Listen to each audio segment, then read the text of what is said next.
So on Saturday, I actually had a chance to test out a studio in King County, where I'm really hoping that I can find opportunities to do some more video work like this in the future. Now, in order to do a test like this, I actually just needed some content to film, so I suggested that we test out a standard kind of 3-camera interview format, and then since the 4 initiatives in Washington State right now are one of the biggest stories this election year locally, I was hoping that I could interview Brian Heywood, who's the prime sponsor of Let's Go Washington PAC, which is the group who's actually brought us these 4 initiatives, as well as the guy getting demonized by the billionaire-funded attack ads. Roughly $30 million in hostile ads in our state alone just so far. Now, I've interviewed Brian Heywood before over the years. You've seen his interviews if you've watched my videos before. Those previous interviews, I'm going to link to those down below so you can go check them out. And I hope to get this perspective right now on this campaign and these initiatives. Now, fortunately, everything worked out and I was able to get the interview. So feel free to share any clips from these videos which you actually find interesting with others. For those who actually want to see the behind the scenes kind of about this interview process, you can actually see the unedited version, which I failed to live stream. It was kind of my screw up on Saturday. It was my mistake. But you can actually see that there's no edits or teleprompters or even any notes there when you watch the whole thing. However, for easier viewing by you and for easier sharing with others, I have broken this interview into 6 different distinct clips. All are also linked down below if you want to view those afterwards. The following video segment is about I-2109, which repeals Washington State's capital gains tax, which is the stealth income tax scheme. The Let's Go Washington PAC, sponsored by Brian Heywood, promotes this under their Vote Yes, Pay Less campaign. All right, I know many of you out there are probably wondering what's going on when you see these signs out there along the side of the road. Initiative 2109, Vote Yes, Pay Less. What exactly is going on out there? You probably got your ballot and you've seen these initiatives and you're wondering what's going on and what are they all about. So I'm very honored to have in the studio with me today Brian Heywood from Let's Go Washington, prime sponsor, and the main reason why you actually see these signs everywhere and why it's on your ballot today. And so, Brian, if you could just explain for our viewers exactly what is I-2109 and why does it matter for Washington State residents? 2109 repeals the capital gains tax that was implemented in this state. And our Constitution in Washington State prohibits any sort of progressive income tax. Mm-hmm.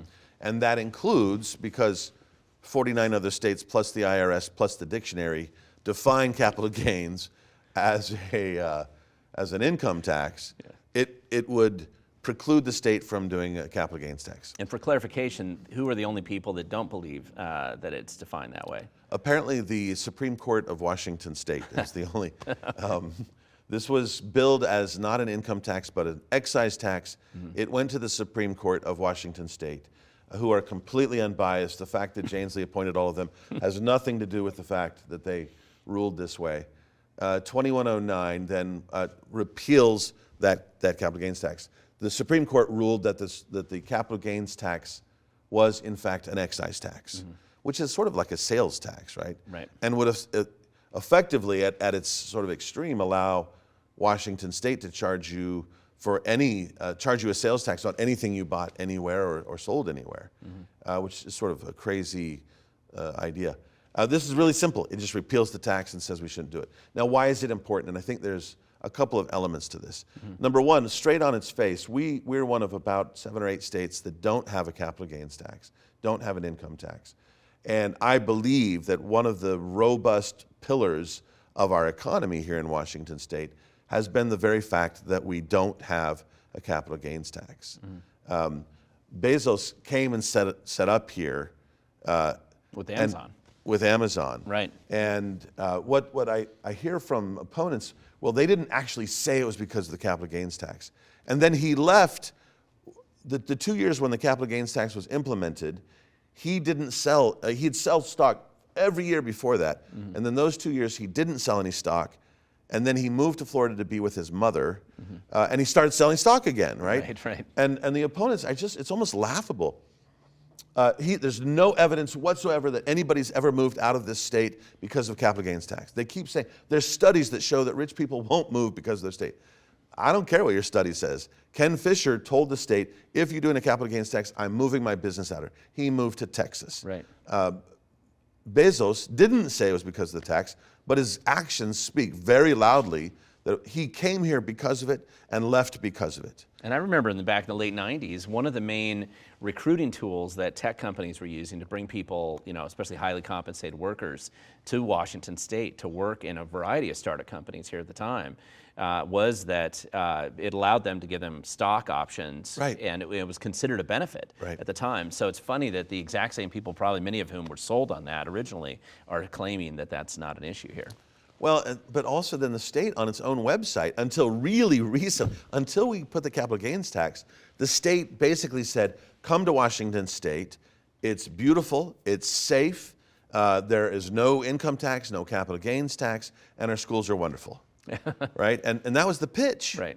That's gone, right? Yeah. Yeah, and so there was sort of a bait and switch for anybody that came here. Right. And I believe that entrepreneurs from all over the world, we got some of the smartest people in the entire world coming into our state to be here, in part because of the capital gains, lack of a capital gains tax. Well, and something else that you brought up, and I heard this in a forum, and it was really one of the reasons why I wanted to kind of get the chance to interview you and talk to you about this a little bit more.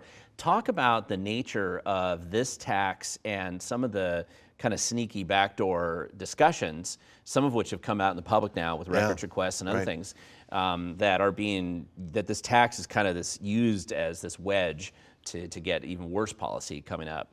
Yeah, well, we've called it a backdoor income tax, right? Mm-hmm. It's designed to do that. Mm-hmm. Senator Jamie Peterson in the legislature here in Washington, in several internal memos, clearly states that the intention of the capital gains tax was to get it passed and then get sort of the right to challenge it, get it into court in the Supreme Court, get the Supreme Court to overturn Washington precedents. Right, for 100 years. For 100 years of precedents, to get them to overturn it, and that would then allow them to have a mechanism to create an income tax.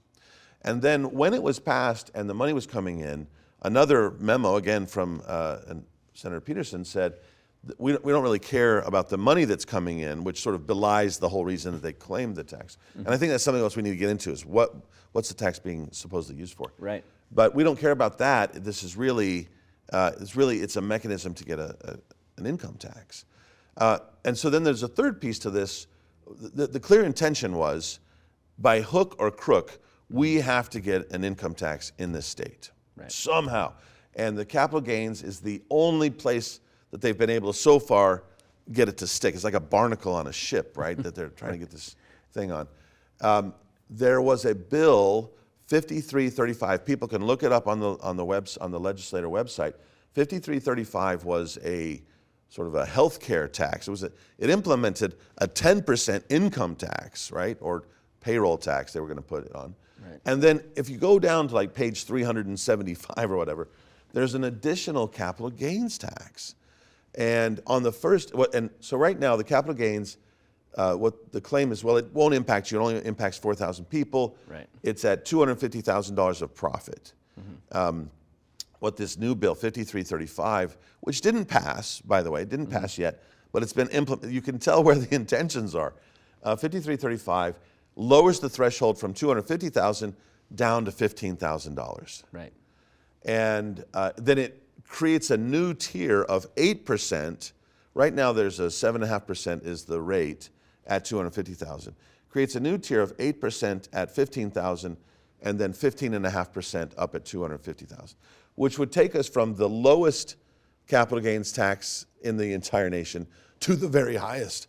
With just one pass of one legislation. And I think that's, when I heard you talking about that, and I know you posted it on your X feed as well, just some of that information, and it's I think important for people to understand that once the camel's nose is under the tent, boy, this isn't just a slippery slope theory. This is right away. The plans of existing state legislators today is to jack that up as much as possible and make sure that it affects everybody. They'll have to, and I think there's a second part of this. Mm-hmm. Jeff Bezos moved away. Ken Fisher moved away. These people are moving away. The first year, the total take of the capital gains tax was around $700,000. Mm-hmm. The next year, it was only $400,000. It got cut in half. And I think it'll keep going down because people with that kind of wealth will, well, two things. One, capital gains fluctuate with the economy and what's going on. And number two, people make economic decisions to sell or not sell or move assets. And I believe that that number is going to shrink even further. So then what happens is the state starts making budget plans using that money, Right. but they're going to run out because this money is not dependable and people will leave. And so then they'll have to go, they'll have to. It's part of the design, Yeah, right? design, This yeah. was the design. Yeah, right. They're gonna they can pretend like, oh, woe is me, like the rich people left and we didn't see that coming. In fact, we told you they wouldn't. The next piece will be, right now, real estate is exempt and your retirement is exempt. Right. But those are like two big, fat, juicy targets Right. that are sitting there. And I believe the next step will be, oh, well, now we've created all these programs that need money from the capital gains tax.